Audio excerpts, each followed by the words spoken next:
Hey y'all, so happy Sunday. So I'm gonna try to make this real brief. I am here to tell you all exactly why we will no longer be supporting Hopcat Detroit on Woodward in the New Center area. Okay, so about maybe around February, mid February or something up in there, I was scrolling on Facebook and I saw an advertisement for Hopcat Detroit. Where they did karaoke. So I saw the videos, thought it would look fun. So I said, okay, I'm gonna try that out. Now, for everybody who know me, I love karaoke. I've been going for over 20 plus years, almost 30. Okay. And there's a circuit of us that we all have done this for over 20, 30 years. Some of us longer than that. Okay. Um, and so we all support our karaoke hosts, different karaoke hosts. We'll support, go and patronize the establishments where they have karaoke. Now, all the years I've been going to karaoke, we've never had an issue at any establishment, especially in the inner city. Okay, so now when I first went, it was fun. And everybody saw me posting about it. So people started asking, where's this at? Where's this at? So I'm letting them know. Okay, I met the host. His name is Robbie Rob. His company is Offbeat Karaoke. He's an excellent host. He got a great sound system. Um, and he actually cares about the karaoke. Some people, they host karaoke and they don't give a damn what you sound like. They don't care how their mic system sound. If you know karaoke people, you know that we real particular about how the mic sound when we sing karaoke, especially the people who really like to sing. Okay.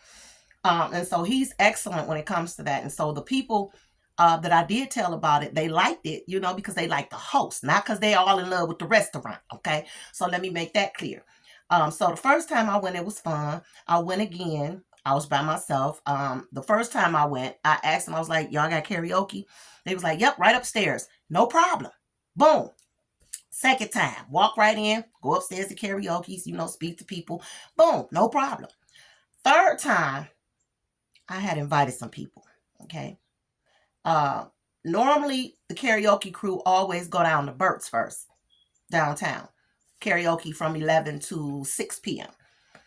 And then a lot of times we would or they would always go over to Shields Pizza. So everybody was just tired of Shields. So they was happy to have somewhere new to go, especially that's closer to where they were already at.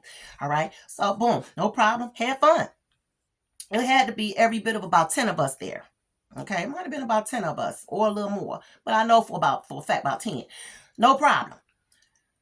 So the fourth time we came, all of a sudden, oh, y'all gotta have reservations for karaoke.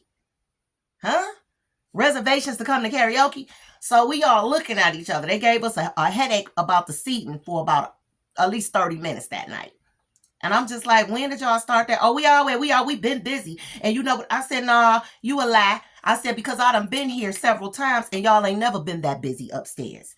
And the lady kept talking about, well, all the tables up here are reserved. Now this is lady. She looked like me. So she come up there talking about, well, yeah, all the tables are reserved. I said, so y'all don't have no room for the people that's just, randomly coming in here to go to karaoke? I ain't never heard of that before. Where's the manager? I said, because this sounded a little fishy to me.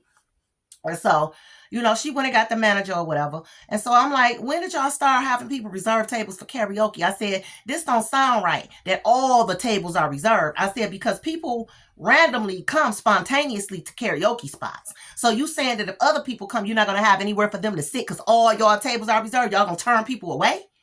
She really didn't have much to say.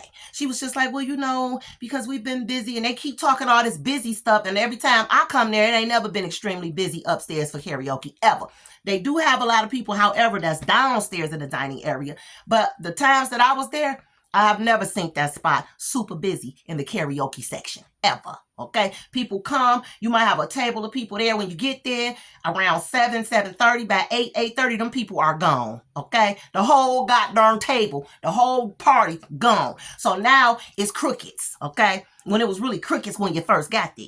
So people come in, they eat, they leave. People coming and going throughout the night. It's never just a set crowd that's there. So we're watching this and we're like, oh, they on some BS. Okay, so now the next time we all went, I made the reservations. Okay, obviously there was no issue. I didn't make it this particular night.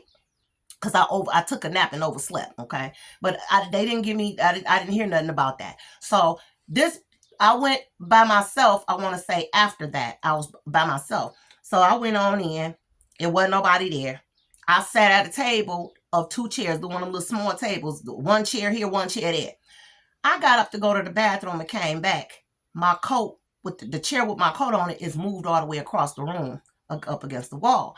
So I'm annoyed because I'm like, who moved this chair? Everybody acting like they don't know who did it.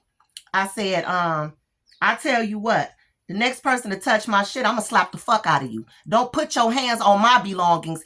Clearly, you know somebody was sitting here. You know what I'm saying? I said, y'all trying to be funny. I said, but don't touch my shit again, or it's gonna be a problem up in here. Okay? So the guy came over to me and said, I think one of the supervisors or one of the managers did it. I said, well, which one did it? Can you go get him and tell him to come talk to me? Because that's kind of rude to move somebody's chair when their belongings are sitting on it. And you know, so I knew it was we knew it was a problem.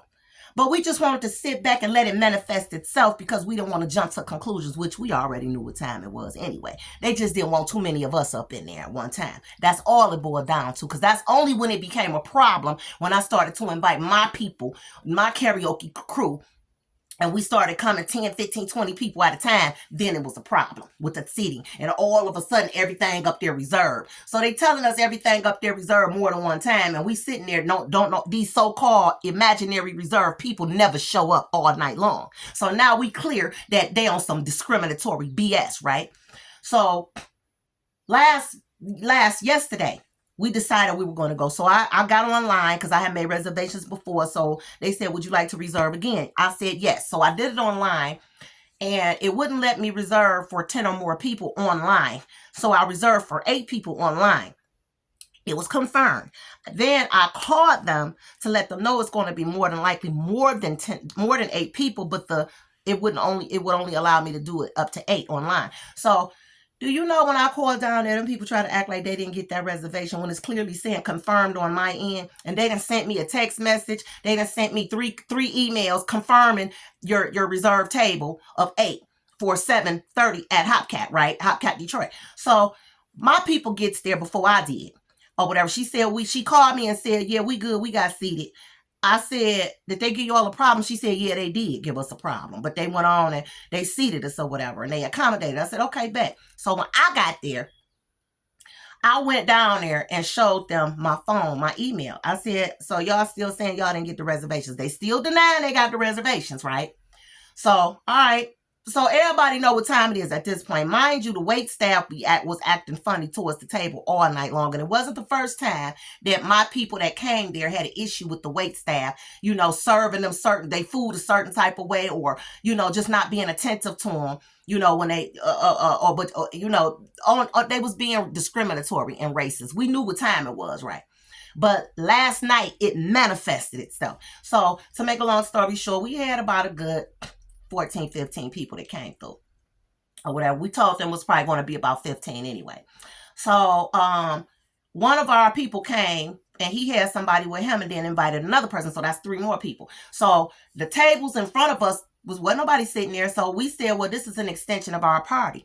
And they set them away from us. And so we was like, no, they were there with us. So we told them here, you know, they should be able to sit with our party because we've already reserved these people. So y'all knew it was more than likely going to be more people coming or whatever. So the waiter came back and was like, well, this whole section right here is reserved. I said, well, we're not sitting in this section. It's the table, right? Well, we're going to put all the tables together when the people come.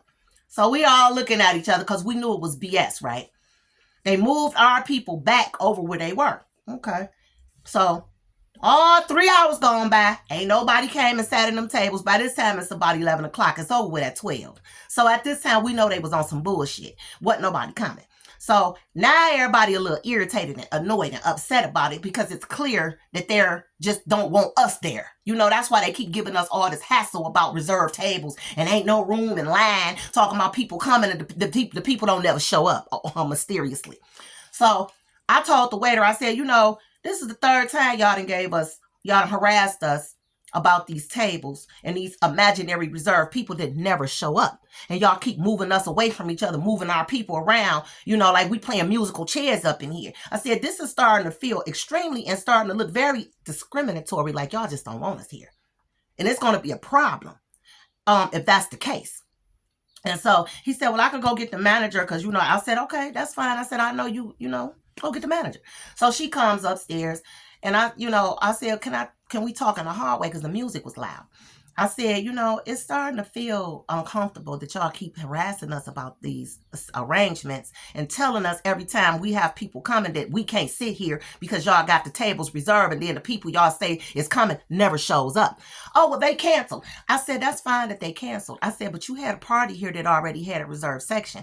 If your people that wasn't coming canceled, y'all could have came back and let us know that we could have put our people together like we asked for. Well, I can't control who cancels. I said, ain't nobody asking you to control who canceled. We're asking you to have courtesy for the people who already are here that had reserved tables and that had people coming. I said, it's starting to feel a lot like y'all just don't want us here. It's starting to feel like y'all are being discriminatory. Can you not yell? I said, first of all, and I did like this. I said, ain't nobody yelling at you. I said, you're over talking me. She kept trying to over talk me. Get your hands out of my face. I said, your face is right here. My hands is right here. If you have a problem with my hands, you move them. So she started walking away. Please leave. I said, I ain't going no motherfucking where. Call the police. So I sat down and I waited on the police to come. They came. It was cool. They was cool. I said, she must don't know where she at. I said, this is Detroit, bitch, not Mississippi. This ain't down south. The police don't come out here snatching us up like that. Me and the police was sitting there talking, laughing, bumping fists, shaking hands. I was letting them know what's going on and stuff like that.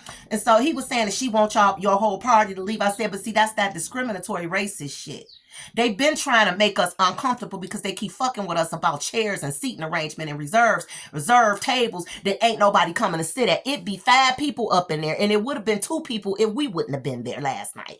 Okay? So this is why we're no longer patronizing that place, because they're racist. But one thing they're not going to do is come in our house. They're in our house. It's our city. And one thing I'm sick of our people doing is allowing this type of stuff. Okay? So the officer was like, yeah, you probably shouldn't come back. I said, no, they probably should get out of our city. Because you don't bring no business to the whole city where there's predominantly people that look like this here, but you don't want us in your establishment. Then you need to get your ass uprooted and you need to get ran out of Detroit and go somewhere else. Go in your neighborhood with it. Since you don't want us here, we don't want you here. Fair game, right? You in our house. We as a people, we need to stop letting these people come in our house treating us disrespectfully. We ain't gotta not go to establishments because they don't want us there. We can run their asses up out of our city. Run them out. What do you think they do to us when we go in their neighborhoods and they don't want us there? They run us out.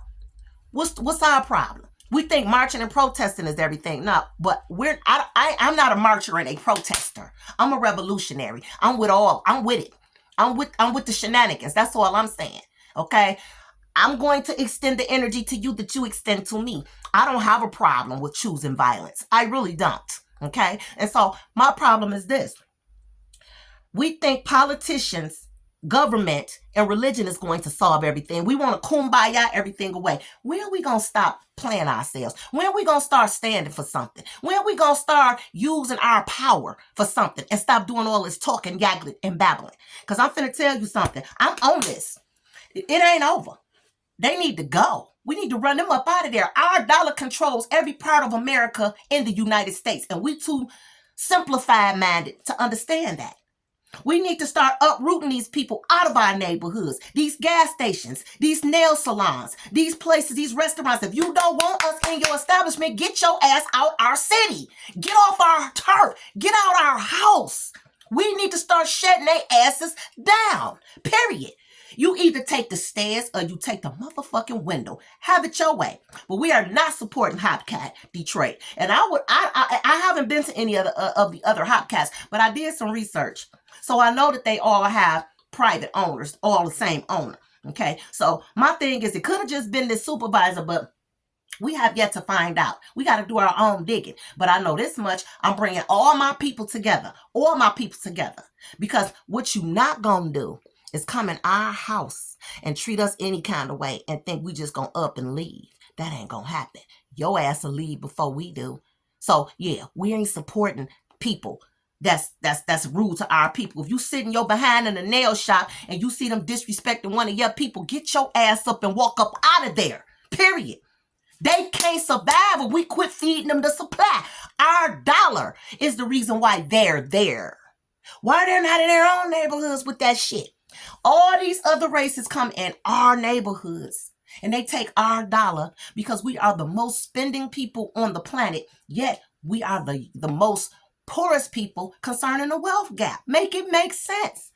But we think singing Kumbaya and we shall overcome and praying on our knees and going to church and carrying a Bible and voting is supposed to change something. Nah, bruh. Nah, son. It ain't gonna work like that. You have to be a doer and not a talker. But I guarantee you, watch this. Because this ain't over with. They got the right one, baby. Yeah. Remember when they wouldn't let Ray Charles sing? Or they wouldn't let his people buy tickets at that spot in Georgia? He wouldn't sing. We need to start doing the same thing. If not us, then who? Remember when they tried to shut Mr. Burt down? They tried to shut him down a couple of years ago and take his spot. We didn't let that happen. So guess what? When they come in our establishments not wanting us there, we need to get together and uproot them and get them out, run their asses up out the neighborhood by any means necessary. By any means necessary. And that's all I came to say. Holla.